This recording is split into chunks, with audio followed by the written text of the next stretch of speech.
Hello everyone and welcome back to our channel Soumya's Math Circle. Today we are going to complete exercise 3.3. इसका 1 to question number 6 हम लोग पहले ही solve कर चुके हैं, तो आज हम लोग क्वेश्चन 7 से क्वेश्चन नंबर 12 सॉल्व करेंगे. Understanding quadrilateral chapter number 3 and sorry ये क्लास 7 8 6 लिख दिया है, this is class 8. Okay, class 8 NCERT maths. Okay, तो question number 7 is the adjacent figure. आपका जो फिगर है होप नहीं है, ये क्या है, नंबर दिया है HOPE. इसका नंबर दिया गया है हर एंगल को. ये एक पैरेललोग्राम है, ठीक है. होप एक पैरेललोग्राम है. ये क्यों लिखा है, होप क्यों लिखा है, क्योंकि होप एक वर्ड भी है. तो आप ऐसे लाइन से चलो, HOPE मतलब HOPE ऐसे मत कर देना, इधर से चलो या इधर से चलो. Clear. Find the angle measure X Y Z. आपको एक्स और वाई की तरह जेड एंड वाई का निकालना है. This is Y. ये इसका मेजर निकालना है. State the property you use to find. आपको प्रॉपर्टी बतानी है, मतलब एडजेसेंट एंगल है, कौन सा एंगल है, वो सब आपको बताना है, ठीक है. So what we will do, हमारे पास y क्या है, सॉरी y नहीं, y हमें निकालना है. एक चीज़ हमें क्लियर है, यहाँ पे इंटीरियर एंगल में देखो ये 40 दिया है. अगर ये 40 है तो ये भी 40 होगा, तो हमें y को 40 डिग्री कर देंगे. क्यों, ऑल्टरनेट इंटीरियर एंगल, ये इसकी प्रॉपर्टी है. अगर ये 40 है, ये लाइन है, तो ऑपोजिट इंटीरियर ऑल्टरनेट एंगल है, ठीक है. ये हो गया. अब y हमें 40 मिल गया, ये हम लोग 40 लिख सकते हैं. क्लियर. अब देखो ये 70 है, तो ये लाइन है, तो ये पूरा एंगल भी तो क्या होना चाहिए, 70 होना चाहिए. हम ये सिर्फ y तो सिर्फ आधा है, मैं पूरे p की बात कर रही हूँ. तो angle p is equal to ये हो जाएगा, एंगल o जो निकला है मतलब 70. ये भी यही रीज़न है. देखो एक लाइन है ऑपोजिट हो गया, एक लाइन है ऑपोजिट, ये पूरा लेकिन आधा नहीं, पूरा लेना होगा. तो इसका रीज़न भी हो जाएगा, प्रॉपर्टीज़ की होगी ऑपोजिट इंटीरियर एंगल, ठीक है. अब देखो एंगल पूरा p 70 है, तो ये भी क्या होगा, क्योंकि ये पैरेललोग्राम में ऑपोजिट एंगल इक्वल होते हैं. तो angle p is equal to 70 है, तो वही क्या होगा, एंगल h भी होगा. मतलब ये h, मैं पूरे की बात कर रही हूँ, मतलब पूरा, ये तो टुकड़ों में है, ये भी 70 हो जाएगा, ठीक है.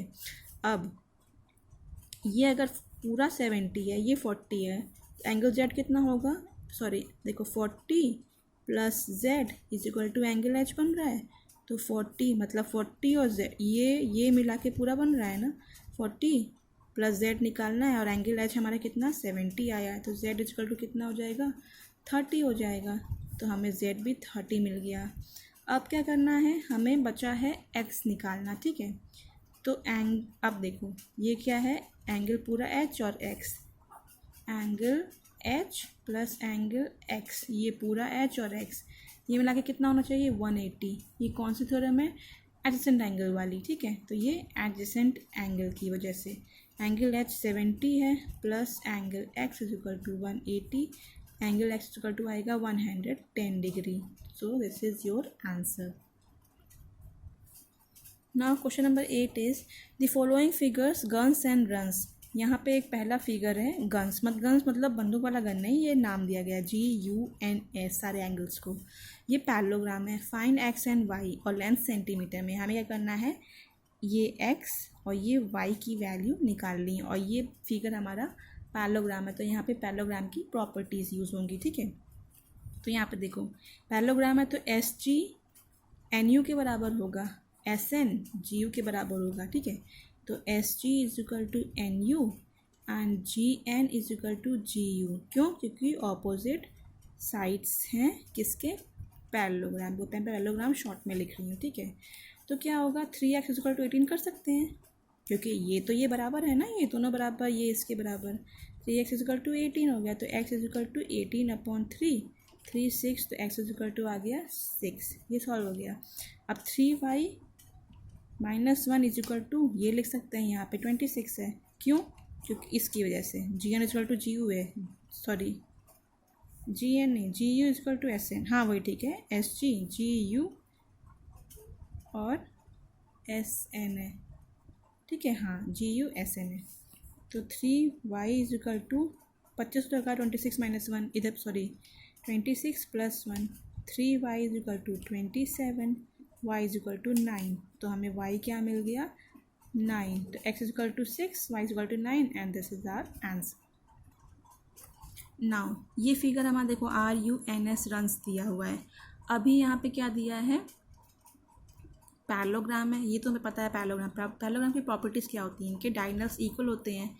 मिड पॉइंट पे कट करेंगे तो ये इक्वल टू ये होता है, ये इक्वल टू ये होता है, ठीक है। तो हम क्या कर सकते हैं, 20 is equal to Y plus 7, 20 is equal to Y plus 7, तो y is equal to 20 minus 7 जाएगा, तो y इज इक्वल टू 13, ठीक है। तो y की वैल्यू ये एक आंसर मिल गया। सेम चीज़ ये 16 is equal to X plus Y कर देंगे, तो 16 is equal to X plus Y, क्यों, क्योंकि डायगोनल्स मिड में कट करते हैं इसके। तो हम 16 ये है, x निकालना है, ठीक है। y की वैल्यू हम 13 अभी अभी मिली है, तो x is equal to 16 minus 13, x is equal to 3, तो ये आंसर आ गया, ठीक है। हम पहले y निकालेंगे ताकि यहाँ पे हम पुट कर सकें, क्योंकि यहाँ पे हमें दोनों अननोन है, इसलिए हमें पहले y निकालना ज़रूरी है, इसलिए हम पहले ये करेंगे फिर ये ऑप्ट करेंगे। Clear. Now comes to question number 9। In the above figure both risk and clue, risk and clue देखो कहाँ लिखा है, RISK, मतलब ये वाला, ये फिगर, और क्लू CLUE, मतलब ये और ये फिगर पैरेललोग्राम है, ठीक है। यहाँ से ऐसे मुड़ना नहीं है, straight. Find the value of x, हमें ये x की वैल्यू निकालनी है। सो देखो यहाँ पे क्या है, ये पैरेललोग्राम, हम पहले रिस्क वाले की बात करें तो यहाँ पे एडजेसेंट एंगल जो पैरेललोग्राम के होते हैं आप सबको पता है, सप्लीमेंट्री होते हैं। सप्लीमेंट्री मतलब इन दोनों को जोड़ के, सॉरी कम्प्लीमेंट्री, इसको जोड़ के 180 बनेगा, ठीक है। तो angle K plus angle R कितना होता है, 180, ठीक है। ये हो गया एडजेसेंट एंगल की प्रॉपर्टी। तो एंगल K 120 है plus angle R is equal to 180, angle R is equal to 180 minus 120, तो एंगल R हमें मिल जाएगा 60 डिग्री, ठीक है। यहाँ पे लिख लेते हैं 60 डिग्री। अब एंगल R किधर गया, अब देखो हमें जब x निकालना है ना, तो हम ये सब कर क्यों रहे हैं, पहले आप वो देखो x कैसे निकलेगा। अगर हमें ये मिल जाए तो हमें x मिल जाएगा, राइट, मिल सकता है। जो ये आएगा वही आएगा, ये भी x ही होगा, क्योंकि क्यों है, अपोजिट एंगल्स हैं, ठीक है। ये जस्ट अपोजिट एंगल्स हैं, वर्टिकली अपोजिट, ओनली अपोजिट नहीं, अपोजिट तो ये और ये होंगे, ये और ये होंगे, वर्टिकली अपोजिट है, मतलब जस्ट अपोजिट, एक दूसरे के पीछे, आमने सामने नहीं, ठीक है। ये निकाला तो ये मिल जाएगा। अब इसको निकालने के लिए हमें ये पता होना चाहिए, ये पता होना चाहिए। जब ये मिल जाएगा, ये तो बन रहा है ट्रायंगल, ये प्लस ये इक्वल टू 180 डिग्री करेंगे तो हमें x मिल जाएगा। तो इसलिए हम ये सब करके ये निकालेंगे, इधर से यूज़ करके ये निकालेंगे, फिर इन तीनों को ऐड करके ट्रायंगल वाले प्रॉपर्टी में ऐड करेंगे, फिर x निकालेंगे। अब हमें ये निकालना है, तो एक चीज़ आपको पता है ना, कॉरेस्पॉन्डिंग एंगल, अगर ये 60 तो ये भी 60 होगा, तुरंत निकलेगा। देखो angle R is equal to angle SIC, क्यों, कॉरेस्पॉन्डिंग एंगल, भाई आपको पता होगा ये, ठीक है, हम लोग पहले ही पढ़ चुके हैं। तो एंगल SIC है ना, C इज इक्वल टू हो गया 60 डिग्री। अब ये बन गया। अब हम इधर का देखते हैं, क्लियर। अब यहाँ पे देखो, अगर ये 70 है तो ये भी 70 होगा, देखा। अगर angle L is equal to 70 is equal to angle ECI, ये भी 70, क्यों, क्योंकि ये 70 है तो ये भी, देखो ये लाइन गई, ये 70, ये भी 70, क्यों, क्योंकि ये कॉरेस्पॉन्डिंग एंगल है। अब देखो 60 प्लस 70 प्लस इसको चलो A मान लेते हैं, अभी हमने x ही मानेंगे, हमें प्रॉपर्टी पता है ना, ये बराबर होता है, इसको भी हम x मानेंगे। तो 60 plus 70 plus x is equal to 180, ये ट्रायंगल की प्रॉपर्टी है, एंगल सम प्रॉपर्टी है, ठीक है। हम पूरा लिख देंगे angle sum property of triangle. तो इसको हम ऐड करेंगे, ठीक है। तो 130 x is equal to plus 180 x is equal to कितना आया, 50 डिग्री। तो अगर ये 50 है तो ये भी 50 होगा। सो हमें x की वैल्यू क्या मिल गई, 50 degree, clear. So our next question is question number 10, explain how this figure is trapezium which of its two sides are parallel. हमें बताना है कि ये ट्रेपेजियम कैसे है। ट्रेपेजियम की प्रॉपर्टी क्या होती है, इसमें सिर्फ दो ही साइड्स पैरेलल होते हैं। मान लो ये है, ये इसके पैरेलल है, ये इसके पैरेलल पर, क्या ये पैरेलल दिख रहा है? देखो आगे कहीं जाके मिल जाएगा, तो ये पैरेलल नहीं हो सकता है। तो यहाँ पे आपको अगर विजुअली देखा जाए तो पैरेलल ये इसके दिख रहा है, पर हमें प्रूफ करना है, ठीक है। ये पैरेलल नहीं, ये आगे जाएगा तो कहीं मिल जाएगा, पैरेलल लाइंस मीट नहीं करती है, ठीक है। तो so when a transversal line transect two lines in such a way the sum of the adjacent angles, मतलब चलो मैं डेफिनेशन नहीं बताती हूँ आपको, मैं आपको थ्योरी करके बताती हूँ, प्रैक्टिकल करके, सॉरी। यहाँ पर देखो एंगल M, ठीक है, और प्लस एंगल L कितना आ रहा है 100 + 80, ये आ रहा है 180 डिग्री। तो यहाँ पे देखो जब भी जो मैं आपको बोल रही थी, मतलब द टू एडजेसेंट एंगल्स का सम 180 आता है, ठीक है। तो उससे जो जुड़ी ट्रांसवर्स लाइंस होती है, मतलब ये और ये, वो दोनों पैरेलल हो जाती हैं। इसका मतलब MN पैरेलल है LK के। बट क्या ये और ये लाइन पैरेलल होंगी? नहीं होंगी, क्योंकि ये और ये एंगल मिलके 180 होंगे ही नहीं, क्योंकि देखो ये बड़ा एंगल है, छोटा, ये प्रूफ ही नहीं कर रहा है, ये प्रूफ कर रहा है, ठीक है। इस वजह से सो क्वाड्रिलेटरल KLMN में सिर्फ एक पेयर ऑफ पैरेलल लाइन है, इसलिए one pair of parallel lines is there, so figure is trapezium, ठीक है। Let's come to question number 11। इसमें क्या है, find angle measure of angle C, मतलब हमें इसको निकालना है, ठीक है। In figure if AB is parallel to DC, मतलब AB और DC के पैरेलल है, ये इसके पैरेलल है, ये दोनों पैरेलल नहीं है, मतलब कि ये ट्रेपीजियम है, ठीक है। तो हमें एक चीज़ पता है, ये दोनों पैरेलल हैं, मतलब ये ट्रांसवर्स लाइन जा रही हैं, तो इसके जो दो एंगल होंगे वो उनका सम 180, क्योंकि एक पैरेलल लाइन तो हमें मिल गई है ना, क्वेश्चन में ही दिया है। इसका मतलब 120 प्लस एंगल C मिलाकर 180 बनेंगे। क्यों? उसका रीज़न है angles on the same side of transversal, ठीक है। तो यहाँ से एंगल C कैसे आएगा, 180 - 120, ये आएगा 60 डिग्री। तो एंगल C निकालना था, 60 मिल गया, काम ख़त्म। नाउ इस वीडियो का और इस एक्सरसाइज का last question, find the major of angle P, ये निकालना है, एंड एंगल S ये भी निकालना है। If SP parallel to RQ, मतलब SP RQ ये इसके पैरेलल है, ऑब्वियसली यही दिख रही है पैरेलल, ये तो पैरेलल दिख ही नहीं रही है, तो ठीक नहीं जा रही है। If you had measure of angle R, अगर आपके पास R का मेजर है, is there more than one method to find measure of angle P, अगर हमें R का मिल रहा है मेजर, क्या इसके अलावा कोई तरीका है एंगल P को फाइंड करने का? अगर मिला है तो हम जान जाएंगे क्या होगा, ठीक है, सब मिला के। बट चलो चेक करते हैं। एक चीज़ हमें पता है, हमें 130 मिल रही है, ये मिला है, ठीक है, 130 क्लियर है।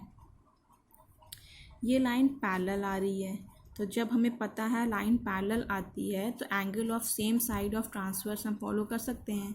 मतलब ये देखो पैरेलल आ रही है, तो इनके अंदर का जो एंगल है, मतलब angle P plus angle Q क्या होगा, 180 होगा। वाई?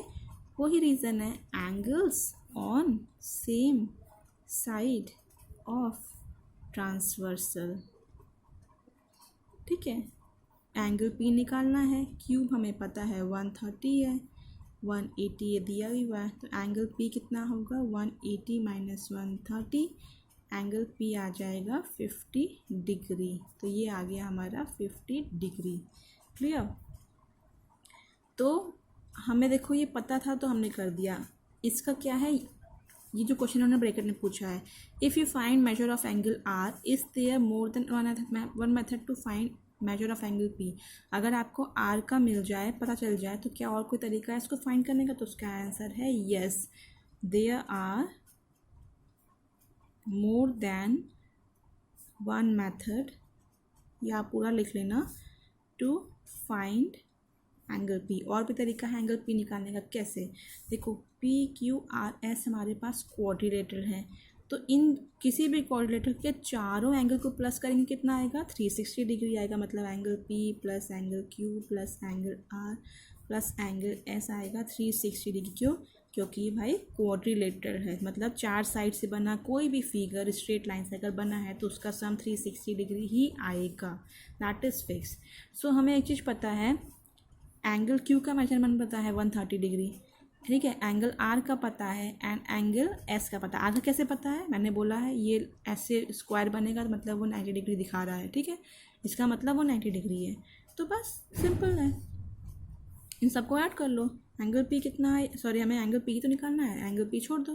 क्यू कितना है 130, आर कितना है 90 और एस कितना है, एस हमने ऑब्वियसली ये स्ट्रेट जा रहा है पैरेलल है तो ये भी 90 तो होगा, ये मैं पहले लिखना ही भूल गई, ये आपको निकालना था तो ये 90 ही है। 90 + 90 = 360। एंगल पी इजिकल टू इन सबको ऐड करेंगे 310 आएगा इजिकल टू 360, तो angle P is equal to 50 degree निकल आया, ठीक है। एंगल एस क्यों है, पैरेलल लाइन है, ये 90 है, ऑब्वियसली ये 90 होगा तभी ना पैरेलल जा रही है, इसके बराबर टेढ़ा होगा तो टेढ़ी नहीं भाग जाएगी, तो पैरेलल रही ही नहीं, ठीक है। सो आई होप आपको एक क्वेश्चन क्लियर हो गया, समझ में आया तो please like subscribe my channel and bell icon press कर लीजिए, क्योंकि शाम को 5 बजे डेली आपको 6th 7th 8th NCERT maths का अपडेट मिलता है। So thank you so much guys and have a nice day.